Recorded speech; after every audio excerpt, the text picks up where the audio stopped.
Hello,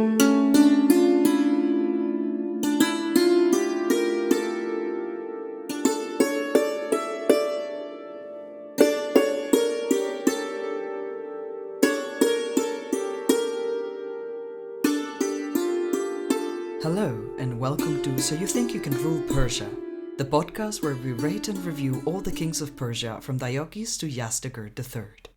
I'm Sariel, and my pronouns are they, them. And I'm Umberto, and my pronouns are he, him. Hello, everybody, and welcome to episode 76, Yazdegerd II. Haha. We've done 2 out of 3, Sariel. The next one is the end. The next one is the last one. Oh, I'm excited. We'll see how long it takes for us to get there, but, you know. I wager about 15 more episodes or so.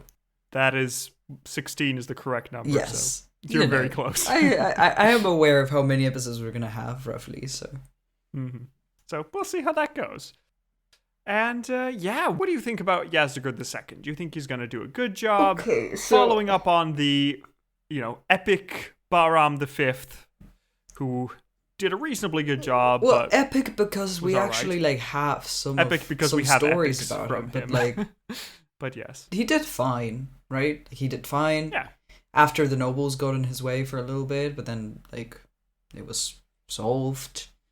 The usurper was killed as expected. Yep. This man just should not have done anything, but he did okay, right? Like the empire was fine. The Empire was doing slightly better. Yeah, it got better. Mildly improving for actually he did pretty well. Just nothing incredibly remarkable, but we annexed Armenia. I'm still, impressed by that. Armenia's over. It's gone. It's no longer a thing. It's just part of the empire now, not its own kingdom. And, he had an heir, which is who we're talking about today. Yes, the heir was an adult when he died, which is and helpful. Succession, I assume, happened without issues. I don't know. We'll see what the nobles think about it. But even the nobles were on Bahram's side because he appeased them and either he just made them govern. Yeah, either left them to make the decisions or convinced them that these were decisions that should be made. He kind of got them on his side. Mm-hmm. So I don't know. I feel like unless you go on and you're actually this person dies immediately because the nobles don't want him, that could also happen, right? That has happened several times before. Yes, but I expect that we're going to continue the trend where Bahram left off. At least I don't know what Yazdegerd is going to do. But I am expecting that, the empire is doing well. We're at peace. General broad improvement, no drastic changes, but... at least not at the beginning. We'll see. Maybe Yazdegerd is just, incredibly out there, unhinged. But for now, tell me how the succession went. Yes, we can have a look at how the succession goes and all that. Also, a fun fact is that since Armenia's gone... From now on, none of our heirs will have ruled Armenia before, which is a sad thing to have happened. Where will they practice now? Sure, maybe we can't give them their own kingdom, but I'm sure we can give them, a place within the empire, right? Yeah, exactly. Does it change the Eastern much? border seems to be that. It seems to be that Sistan is mainly the training area. Yeah. Now, but... you could still send them to Armenia, right? Even if it's not still independent, could govern Armenia. It's still on their own. Has to be governed. That area over there. Yeah. So okay, let's get started with Yazdegerd II's life. So let's begin. He was born as the son of Bahram V sometime around 420 when his father first took the throne.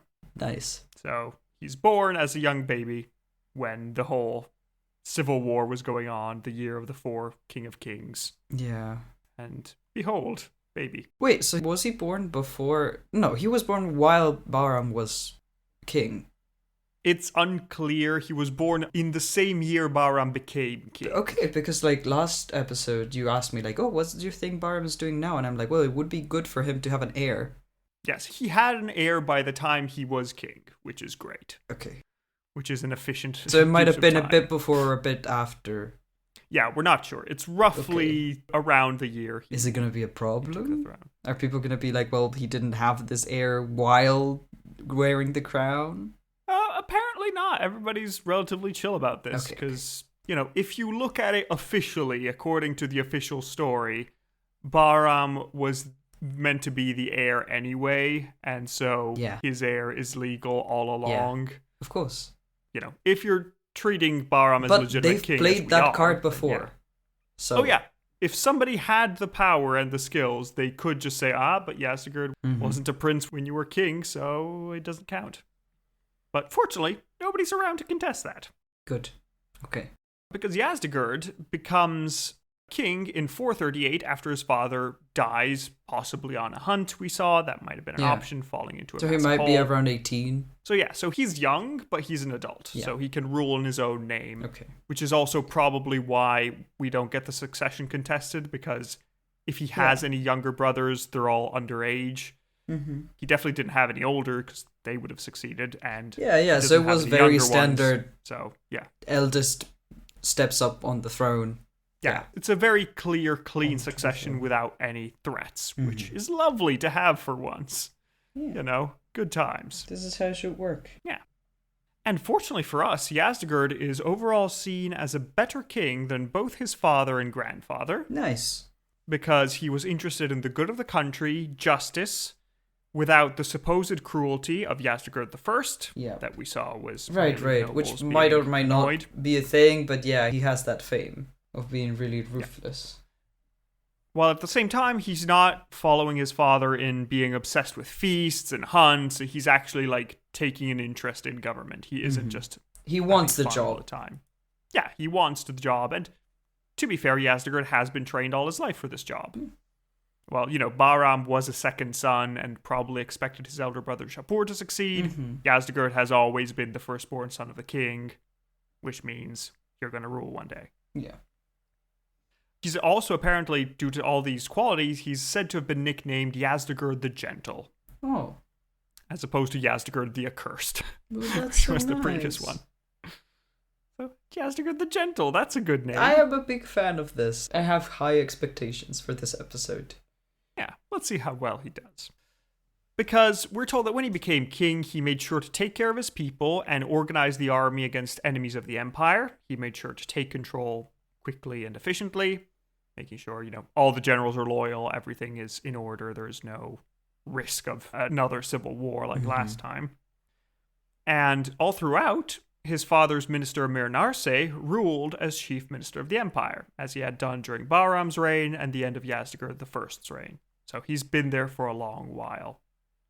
So Yazdegerd kept his father's appointments in place and make any large changes among the nobility, which is also probably why he's so liked by the sources, because he isn't really antagonizing the nobles. He's just saying, you are all happy with what my dad was doing. Let's continue doing that. I'm just going to be a bit more interested in government and want to participate more. However, we still get stories that he started off respecting the nobility and later got more of an independent streak, telling the nobles that they shouldn't expect the same treatment from every king, but they should accept that each time has its customs and they should adapt with it. That's good. Which, sounds like a reasonable king's, if the situation's unstable, trust the people with more experience, and then once you're getting knowledge, you can actually chart your own course. That's really wise. And also in the sense of asking the nobles to move with the times.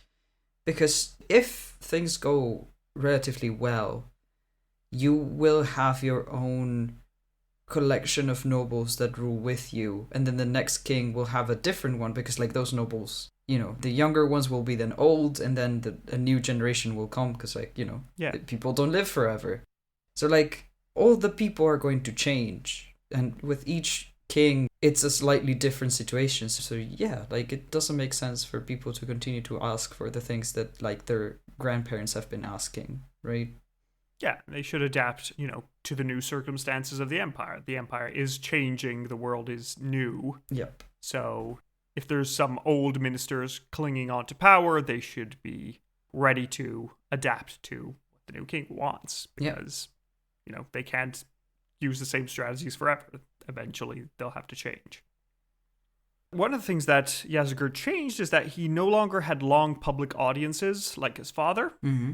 who liked to hear what the people were saying and, try and address any issues that popped up. But Yazdegerd would have smaller audiences and would tend to be more isolated so he could focus more on ruling the empire. So, I see. Somebody else is going to be in his stead listening to what's going wrong, and he's going to spend most of his time figuring out He's how to delegating make the empire run and spending more time he's in the delegating. office. Yeah, he's delegating the social aspects of the crown, and I can see how his deciding to father spend more probably time enjoyed that, because he seemed like a fairly social person. So that would be one of the more fun parts of like actually keeping in touch with, well, the people you're ruling, right? Yeah, Yazdegerd seems to be a more private man who likes to just, keep to himself. Just give him the Organized rundown afterwards. Yeah, pretty much. One incident that kind of works against his image as Yazdegerd the Gentle is that we hear of a purge that he committed at court at some point, Oof. where he killed his own daughter and sub-nobles. What? Why? So this could be one of two things. One, it could be a failed coup that was discovered early and he just executed all those involved. But his daughter... That's one option. I mean, his daughter may have been, I don't know, married to an important noble, and so, kill them all. Oof. Or alternatively, it could just be that this is coming from an Armenian source, and the Armenians don't like Yazdegerd. You'll find out why. And so they're saying, look at him. He's the stereotypical evil king who enjoys purges. He was ruthless. He killed everyone involved. Yeah, I mean, I guess we'll see, right? Yeah. But he starts off his reign by dealing with external factors, first of all. He realizes that the Romans have started building a lot of fortresses along the Armenian border, and he's unhappy with this development. Because he thinks that if they build more fortresses, then we have to build more fortresses in Armenia, and that's going to be an arms race. It's going to be a whole mess. It's just going to make things more difficult. So he decides that he's going to attack early. He realizes that the Romans are dealing with the Vandals having taken Africa, and Attila the Hun rampaging through Europe. Right. So this is a good time to attack and just get some concessions early. Yeah. So what he does, he attacks the new fortress that had been built on the Armenian border, the city of Theodosiopolis, and simply attacks it. It's unclear if he took it or not, but... we don't know.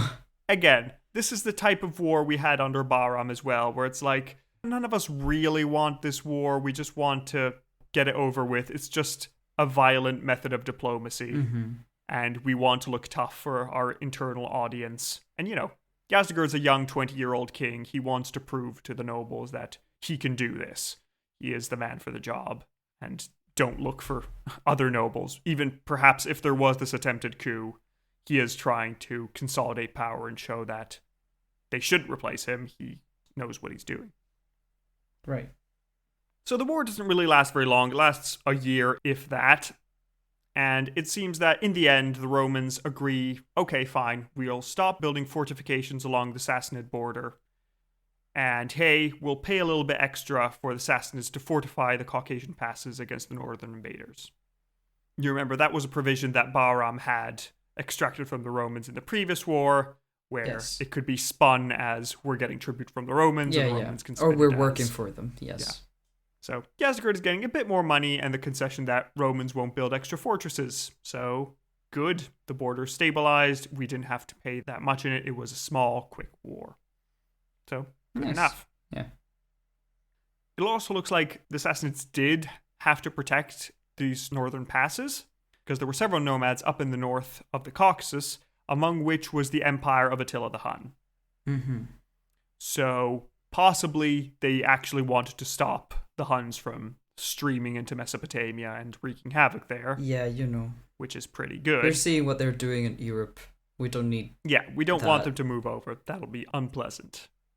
And also, Yazdegerd takes care of this by building a massive fortification with 10-meter thick walls and 144 defensive towers along these key points of the passes to tell the Huns, maybe try somewhere easier. this is going to be really A complicated deterrent. to conquer, so go somewhere else, please. Truly, the Huns are to blame or to thank for incredible military architecture. Yes, pretty much. Because weren't they the cause for the Wall of China? The Xiongnu, yes, basically. It's unclear if they're actually the Huns, but according to certain views, yes, it is the Huns. Like, different period, but... Yeah, also from a certain point of view, the Theodosian walls of Constantinople that'll keep Also. it standing until 1453. It's like, these people are scary. We need big, tough walls to keep them away. Let's not deal with this. So, just a silly question, but I can't remember. Is Attila... are the Huns related to the Mongols? So, in a way, essentially, the Huns also come from the Eurasian steppe, as the Mongols will in the future, but the Mongols are going to be united by Temujin or Genghis Khan in the 1200s, so in about a few centuries. In about 800 years. Yeah. So it's they're broadly steppe nomads, but they're not too close. Yeah, because that is a long time to still have. I mean, that's like asking, are the Visigothic kings of Spain connected to modern Spain? It's yeah. I mean, kind of. But, they lived there. Not, yeah, they lived in the same place. They had some similar customs, but it's not the same thing. Okay, thanks for the clarification. Okay, but let's get into... So, once the external borders have been stabilized, Yazdegerd wants to look on the inside of the empire. Mm-hmm. What is a big issue he might have to deal with inside the empire? I guess... the economy and the... Do we still have kind of independent rulers that all report to us? We don't have very many. We've mostly absorbed a lot of them in recent years. Mm-hmm. And now it's mainly, there's a lot of noble families that do something similar, but you need a big stick to so I guess to the nobles, but I can't think of any other pressing issues. Well, one of the more pressing issues is that we've recently incorporated Armenia into the empire. Yes. And we need to understand how exactly do we govern it now. Mm-hmm. Because we could just leave it alone, but the nobles don't want to leave it alone, and Yazdegerd is well liked by the nobles for a reason. Right. So what did the nobles want to do?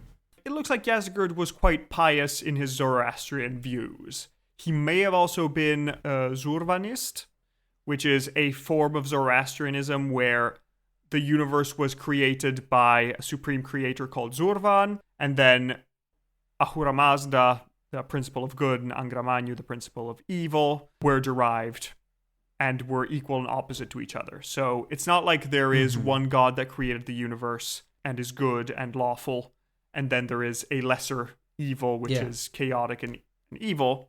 There is a neutral creator, and then it just created two gods to duel over the world with.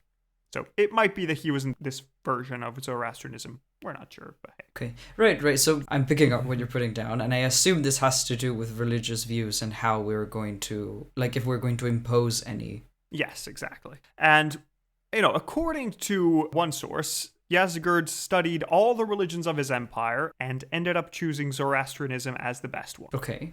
Would have been unlikely to choose Manichaeanism or Buddhism, but since this is the one that he just practices, happened to find that the state religion was the correct one. At least he checked, I guess. Yeah, I mean, it could be that there is precedent with previous rulers potentially choosing Manichaeism. Hormizd I maybe became Manichaean at the end of his life, but it also might just be a big political show of him trying to tell everybody, okay, this is how things work, and this is how the empire is going to be run. I'm running it reasonably. Yeah. Well, his relationship towards other religions in the empire begins more seriously in 445, 7 years after the beginning of his reign, where he decided to expel all Christians from the army and sent his prime minister Mir Narseh to impose Zoroastrianism on the Armenian people, and especially the Armenian nobles that are now directly subject to the empire. Okay, so we are none of that Christian business, I guess. No. Also because the issue is that Christianity was tolerated beforehand as long as you weren't a noble, as long as you're not important enough to make power, any trouble. I see. Yes. Now that we have a bunch of Christian nobles, that's messy. People might get ideas. Yazdegerd wants to make sure all the nobles are together. There is a difference between like something being slightly tolerated, and not always, because we've had a couple of kings that prosecute Christians like every once in a while. Recently, not just like in history, but like, it seems to constantly come up and be a problem. Yeah. So it's like, yeah, sometimes we don't have like rules against you, but sometimes we do.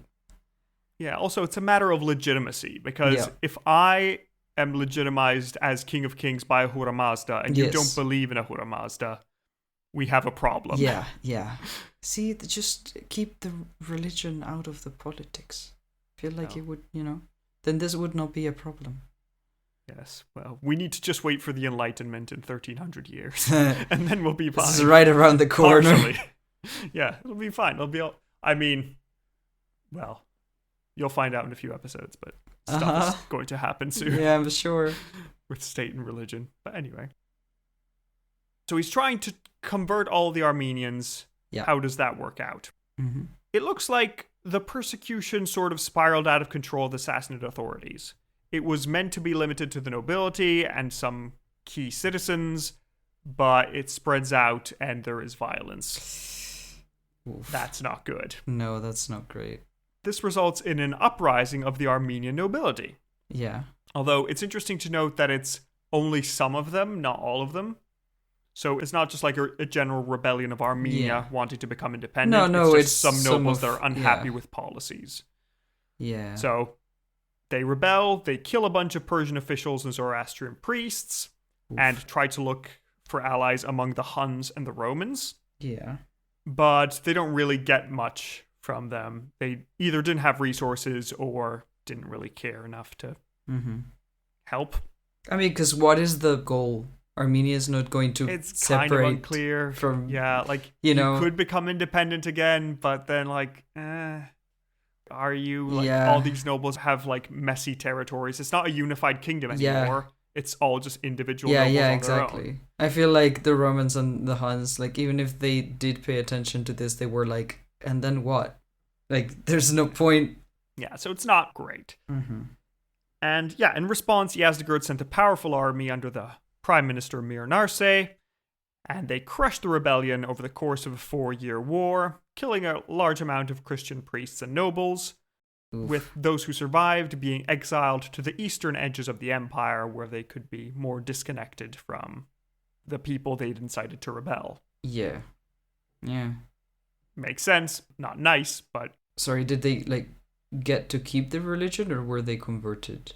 Some of them, they got to keep their religion, but it was saying, okay, just go far away from Armenia so you don't cause any more trouble. And then you're isolated somewhere in the empire. Yeah.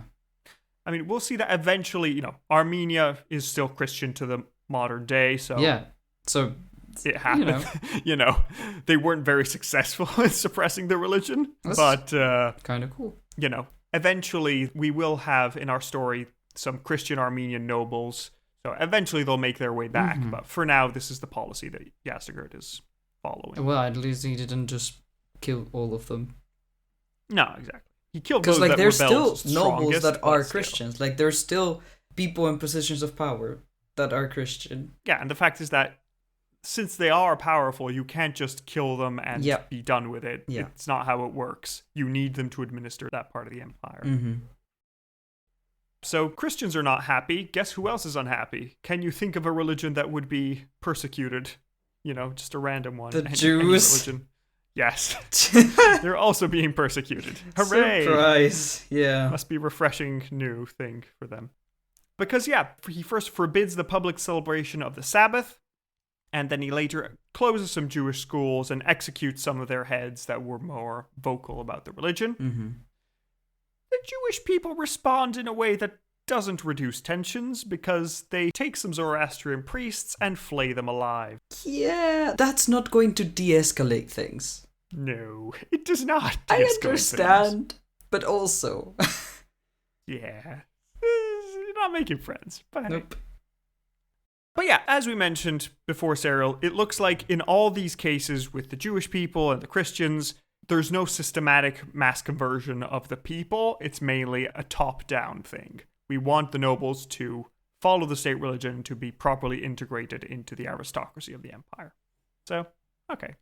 So why was he doing all this? First of all, it was an attempt to create a uniform religious identity across the empire so that power could be consolidated. Because if you have nobility divided along political and religious lines, it's more difficult to make all of them happy. Well, if everybody broadly believes the same thing, you just give it to them, and that's easy. You don't have to consider 1,000 different points of view. There's just a main one that everybody agrees to. Mm-hmm.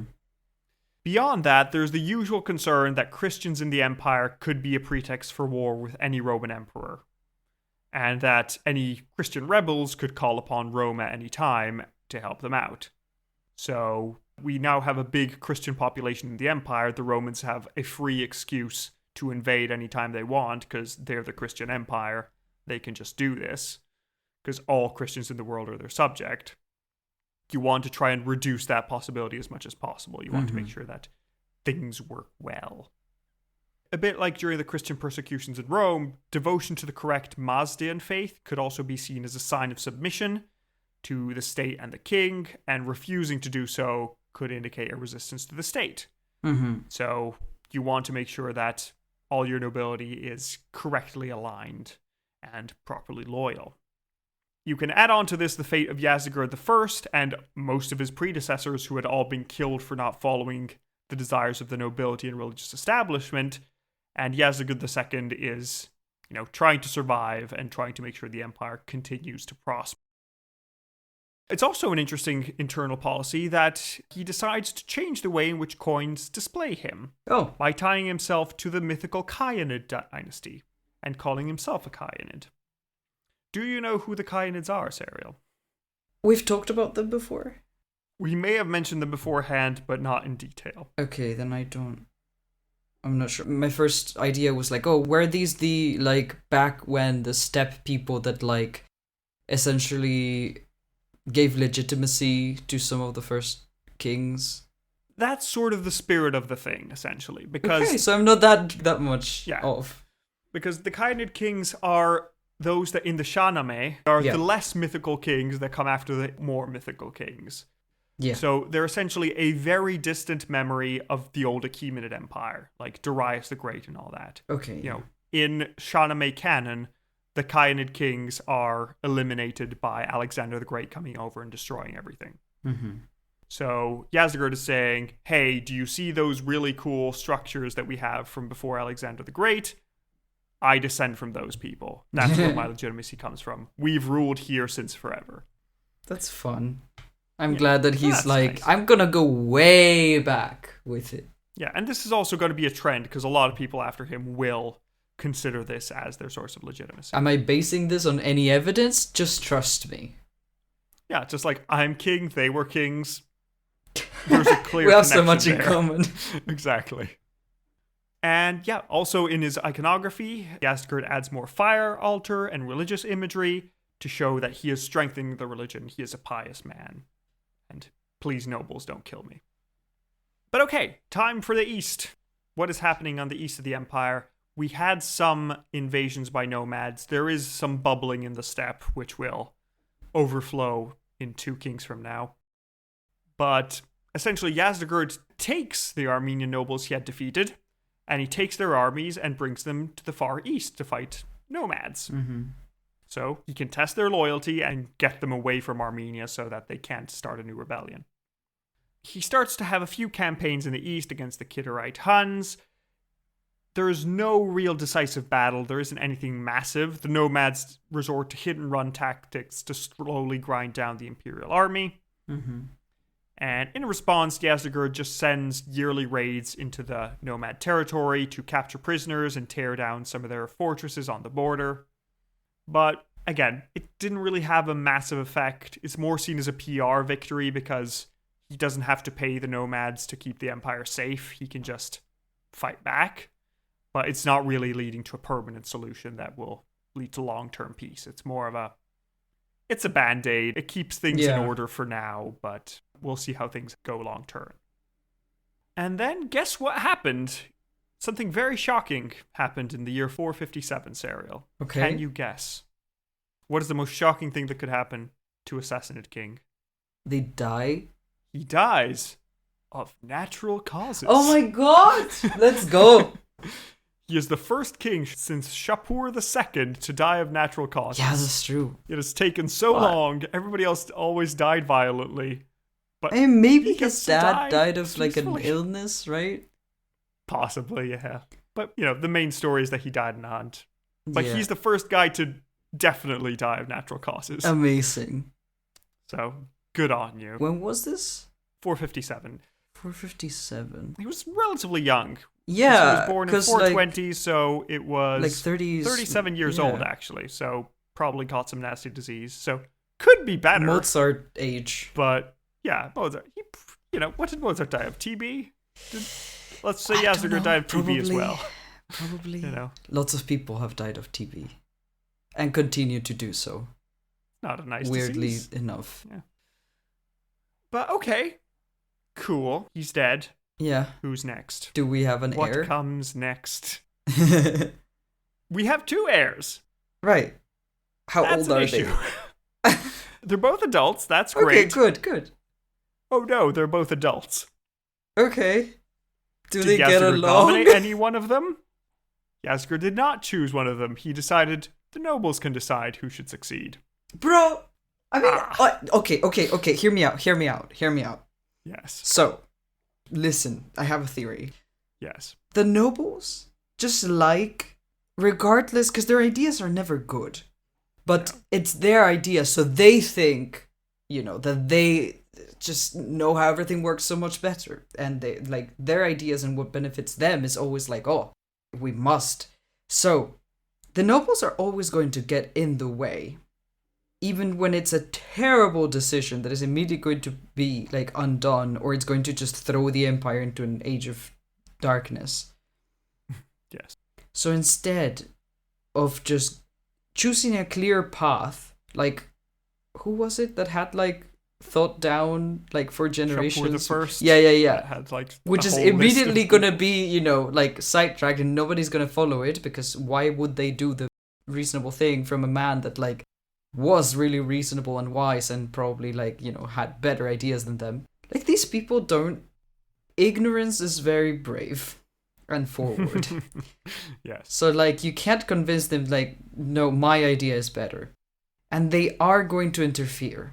So you just leave them a decision to make. Like, you purposefully are like, here, you can choose. Like, you don't have to kill me and just like impose your will. I am giving you, like, you are the ones that are going to choose. And that way they have something to do. And it's like giving your cat a cat toy so it doesn't tear up your couch or something. Like, Yeah. just be distracted. I mean, that is kind of what Yazdegerd did in his life. He just kept the nobles happy.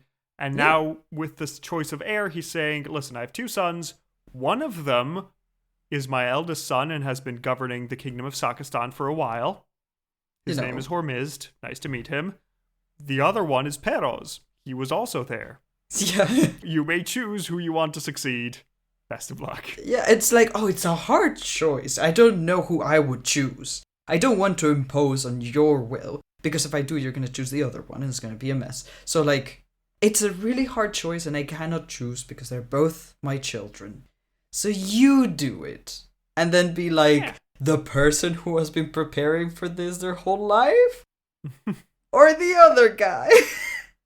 Will they be able to see if the square peg fits in the square hole? I don't know, Serial. I mean, You think too highly of because them. the nobles are like, oh, but if we choose someone who doesn't know, then we can rule more. But it's like, that's not how it works. Well, So you I'm should tell them worried. that. I am worried. If I were the king, I would have just brought them both. That's the problem, though. If you educate both children with the expectation of either of them could rule, then they can also get mad at each other and like Yes. kill each other for the throne. Absolutely. Yeah. Yeah, but if you only raise one with it, and what happens to the It other? just, I don't Monarchy know. is often a bad form of government. I'm mad about But, the you know. nobles.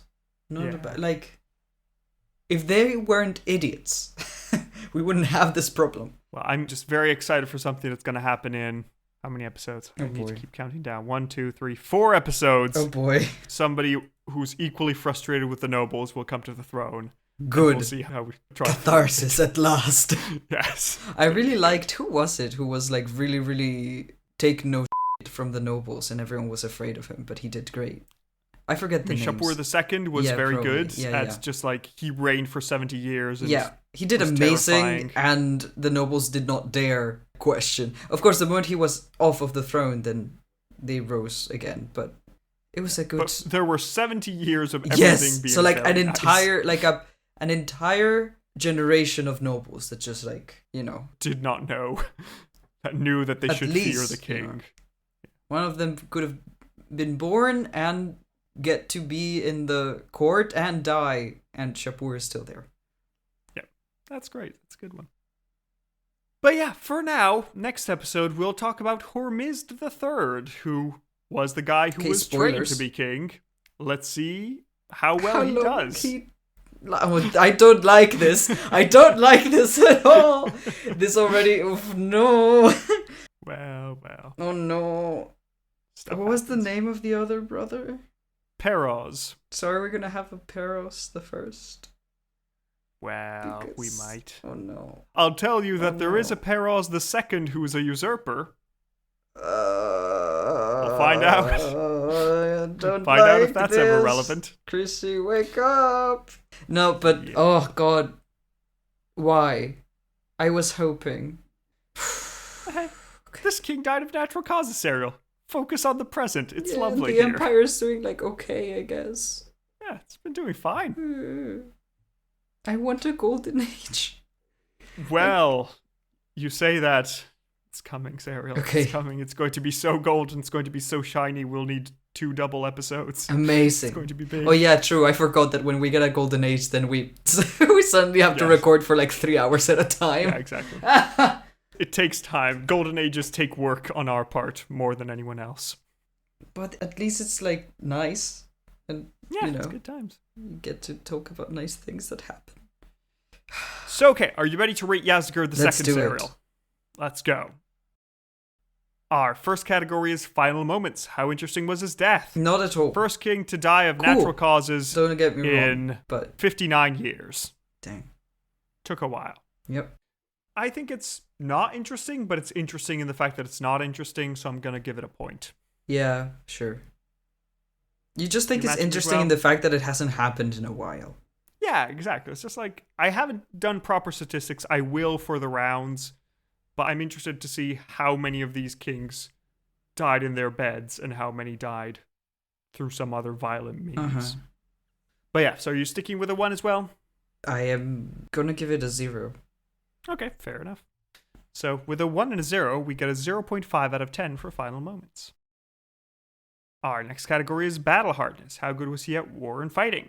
He had a few conflicts. So he fought this rebellion in Armenia. It was crushed over the course of 4 years.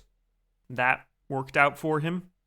Mm-hmm. You know, seemed good. He fought a war with the Romans. It was a small war. It wasn't very impressive, but he won it. He won more concessions from Rome. That was good. Yeah. That's positive. And then in the East, he won mostly a PR victory. He just got some hits into the nomads, Yeah. which was all right. He wins a lot of small things. It's not any massive, impressive victories that'll echo in eternity, but it's, you know, reasonably good work, but nothing extraordinary. Yeah, like it's okay, right? Like it's satisfying to see someone do their job well and like nothing goes terribly wrong. Things like mostly are going forwards and improving. Like it's nice. Yeah, he's just basically competent. It's not the Does a stuff of reasonable legends, job. but like it's good. I'm so happy because this doesn't happen that often. I feel like it should be much more common than it is. Yeah, you don't want to rule during interesting times. You want to rule during times where everything's Good, broadly okay, yeah. I suppose. Yeah. So I think I'm going to go for 3. 1 for each different war, where it's like, not terribly impressive, but, you know, didn't fail 3 times. That's something. Yeah, I think I'm gonna match you. Okay, very nice. So with a 3 and a 3, he gets a 6 out of 20 for battle hardness. Yeah. Our next category is scheminess. How good was he at plots and manipulations? Some evidence for this is the maybe coup he resisted at the start of his reign, where he killed his daughter and some nobles, if we are to trust the Armenian source. The Armenians, of course, dislike him very much, but he may have discovered a plot to overthrow him and suppressed it efficiently. That's something. Otherwise, other schemy bits, not much.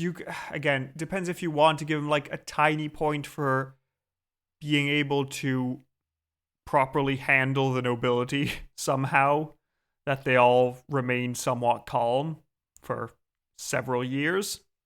But I feel like that's more like a round up sort of thing as opposed to a full point. I don't think there was scheminess going on. Yeah, I think I'd give him a 1 just for the possibility that he may have stopped this coup. But that were the other people being schemy, not him. But he found out. But he didn't. If he had been bad at being schemy, he would have just been executed in the night. I guess. You can give him a 0. That's, we have 2 points. That's a good point. I think I'm going to give him a 1. Yeah. What are you thinking? A 0 or a 1 as well? A 1. Okay. So with a 1 and a 1, we get a 2 out of 20 for scheminess. Our next category is shock factor. How shocking was this man? We have a few things. He killed his daughter. According to those sources. That is like the most. That's kind of shocking. Yeah. Yeah. He persecuted a bunch of Christians and Jewish people so hard that they rebelled. That's not good. It was also a bad choice. Yeah. Yeah, that's not good. And then shock factor, he left the nobles the decision of the succession, which is a questionable decision. Yeah. I can see why he did it. Is it going to have consequences? Did he do it because of my theory? Because, I leave something to do for the nobles? Or I mean, he might. Also, declaring an heir is a double-edged sword. Because on the one hand, it ensures stability for the future, and it's great. On the other hand, if you do declare an heir, then everybody knows what's going to happen if you die. So nobody cares if you die. Fair. So, do you want to declare one? Do you not? That is options. A good point. Because, So I think, there is some shock factor here. I'd say mainly the persecutions. And we should still remember that these are like vast persecutions. They're mainly noble persecutions. But still, persecutions nonetheless. So, what are you thinking here? We have dead daughter, persecutions, and questionable succession practices. I mean, a few points for sure. I don't know, 3, like 1 for each thing, or 4. Yeah, I might go for a 4 because persecutions are unsavory. But we've seen it before. But also, why would you do that? But I understand why. It wasn't out of if it were out of nowhere. I mean, she's not doing it out of just wanton if it were just I hate these people. But it makes sense within the stability of the empire being oh no, they threaten my legitimacy, blah blah blah. I still think it's wrong, but it could be more shocking. Fair. Yeah, I think I'm gonna go for a 4. It's not wanton cruelty. I'd give him more for that, but it is still kind of a move. Yeah. So 4 for me. How about you? I'll stick with a 3. Okay, fair enough. So with a 4 and a 3, he gets a 7 out of 20 for shock factor. Our next category is Aaron Shine. How good was he for the Empire in general and Iran in particular? Okay, let's look at it from, let's say, the outside in. From the outside, if you look at the Empire on a map, it's basically the same. Yeah. He has sort of stabilized the eastern border with the nomads. That's mostly fine. He has made some small gains with the Romans. The Romans are going to be less aggressive on the Armenian border. That's nice. Won a small war. We've built a fortification in the Caucasus to protect us against Huns from there. So that's pretty good. Then, looking more internally, we are persecuting people and causing rebellions. That's not great. The rebellions are suppressed, to be fair. But would be better if they didn't happen at all. Yeah. So, that's kind of negative. I mean, it didn't go as terribly as it could have been. But it still happened. Could have been worse, but could have been better. If we then look at the administration of the empire, the nobles are still in charge of a lot, but they keep running the empire reasonably well. Everything continues to run properly. We're told that he was a just ruler, and he did listen to the nobles' advice, but mostly carve his own path, which I think is quite nice. That's broadly a reasonable thing to do. And besides that, he's mainly just trying to consolidate and stabilize the empire, trying to make sure everything is clean and orderly. One final downside is the succession is slightly uncertain. You know, he does leave a son that has been groomed to be king. You know, as you said, there is an obvious choice, but he hasn't come out and said, this is exactly what I want to happen. So yeah, overall, I think I'm around a 5. I could be convinced, honestly, I could be convinced down. I think he is either a 4 or a 5, because he is persecuting people, that's making the empire worse. But externally, the empire is more stable, and broadly, if you're a Zoroastrian citizen, things are basically the same for you. You know, you're continuing with the broadly good empire that you had before. Which is good. Which is fine, yeah. You know. It's good, but again, you're living no better than your parents who lived under Bahram. Which, you know, to be fair, everything was going reasonably well, so maybe, you know, there was nothing really to change unless you're going for radical reform. So, yeah, I think I'm going to go for a 5, because he is broadly inoffensive, he is doing a competent job, but nothing to write home about. Things are continuing to go well, which is very difficult to do, apparently, judging by what we've seen, and it makes me very happy. But nothing has changed majorly, right? To be like, oh, now we're better than... Like, you know, things happened, and some of them were good, some of them were bad. Yeah, I think a 5 is fair, actually. Yeah, he's doing all right. You know, he isn't taking a prosperous empire and driving it into a wall. He isn't driving it into a new golden age. He is just keeping it steady, which is difficult to do. So, okay, with a 5 and a 5, we get a 10 out of 20 for Aaron Shine. Our next category is Face of Faces. What do you think this man looked like? Let me send you his crown. I do not think. I do not know. No thoughts. I've never thought anything in my life. Thoughts have not been had. It's very similar to his dad's crown, although they've moved the half moon slightly up. Okay, so Sarah has finished their drawing. Let me pick it up and I'll describe it to you all. Okay, nice. Yes, good. I like him. So what we have is our boy Yazdegerd. He is dressed in the typical tunic. I have not changed these clothes in the last 50 episodes. That's fair enough. That's fine, I suppose. But like, okay, so, you know, in ancient times, or like back in history, fashion used to evolve much, much slower, right, than it does nowadays. And also, for a prominent figure, like for a government figure or for a religious figure, so like the king in this case, you have certain, right, like iconography that you follow. Yeah, I mean, British judges still wear wigs, so true. Fair enough. It's just a thing that happens with tradition. That's just what a person looks like. So yeah, obviously, like if I have to paint them always in like king's clothing, then it's always gonna look like it's the same, because people tend to keep that as it is, I guess. But yeah, so we have the usual tunic. We look up at his face. He has a long beard, some long hair, and a crown. This crown has some like crenellations along the end, and then it has a globe held up by 2 half moons. And he's sort of keeping out his hands as if speaking to children, looking down at the nobles, saying, "Now pay attention. For this next choice, I'll need your help." So it's always good to be patronizing towards the nobles. Yeah. It's what they deserve. Sorry, it is a bit, you know, a show for little kids, but, you know, either you patronize the nobles or you kill them, I guess. Yes, that happens. They don't know what's best. You do, clearly. So yeah, so if anybody wants to see this lovely image, you can go on the Discord if you're a patron, or you can look at the episode notes in the description, or go to our website and look up Sarah's portrait gallery. Now let me show Serial what he actually looked like, and they can tell us what they think. Right, because you mentioned that the So, coins here he is. changed a bit. The iconography changes a bit this time.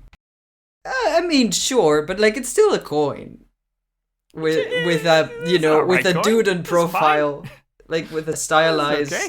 profile of a person. I like that the frame is like little dots. I can see how this Mhm. coin was like pressed and like it's, I don't know, it looks cool. It has big earrings, which is nice. Like he's got some cool jewelry.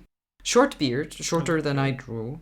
And the hair that I don't know is like if it's short everywhere, if like the back is kind of part There's of the definitely hair. some sort of ponytail going Yeah. on with the But on hair the there, sides but- it is short. And the cool Yeah, it crown. looks like it.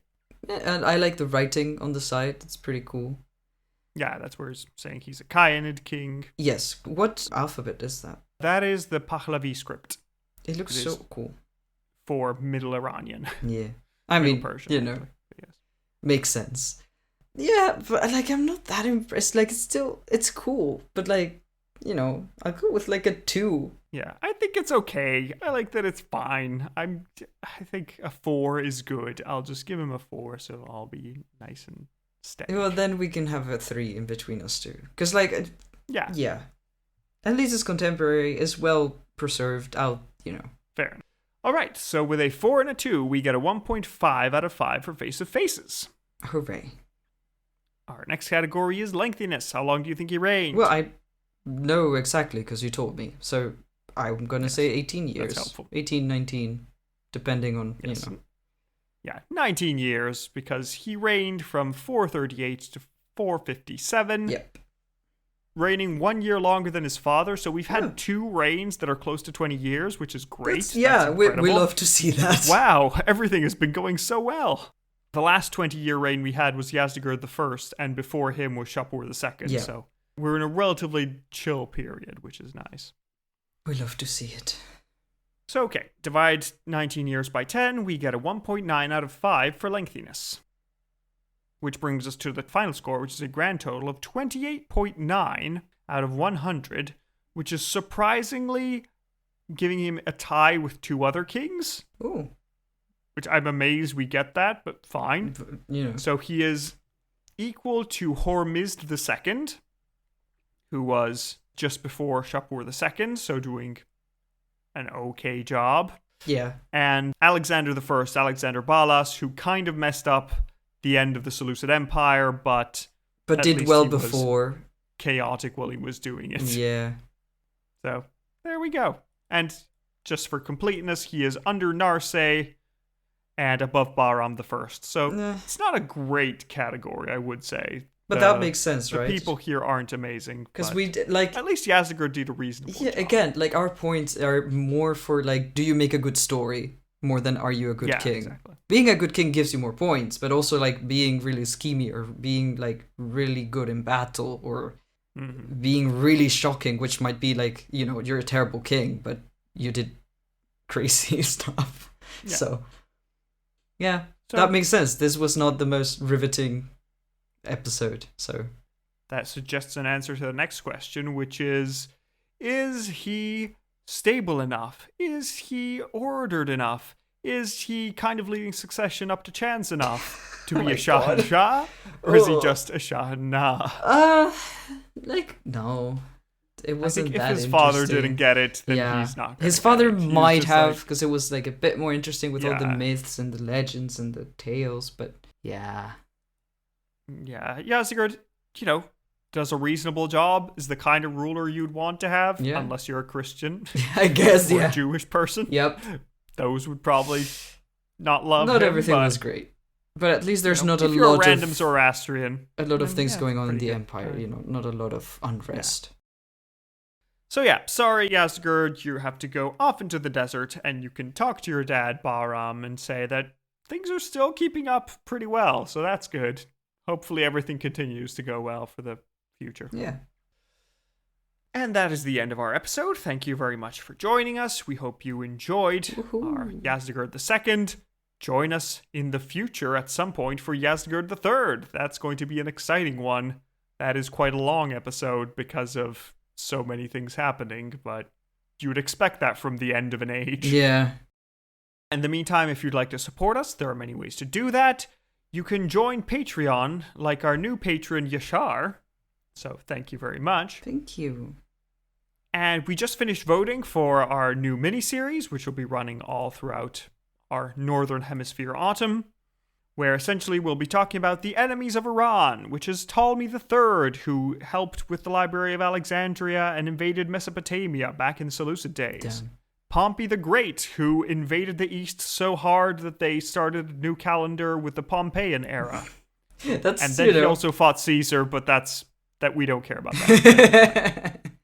That does not concern us. Yeah. And Odenathus, who was the husband of Zenobia, and also essentially established the Palmyrene Empire in the East during the crisis of the 3rd century when Shapur I was still kicking around. So find out about those people. If instead you'd rather not support us monetarily, that's fine, but we'd appreciate if you could give us a review on your podcast app of choice. Spotify now allows for comments. Yeah, If you want to put one now, do that. We've already received a couple of very nice ones, so we'd love to read them. So, yeah, can be anything. Yeah, can be anything. Long, short, we read them all and we enjoy them all. And yeah, without any further ado, in that case, we hope you'll join us next time for Hormuz III, and we hope you have a lovely week. Goodbye. Take care. Bye.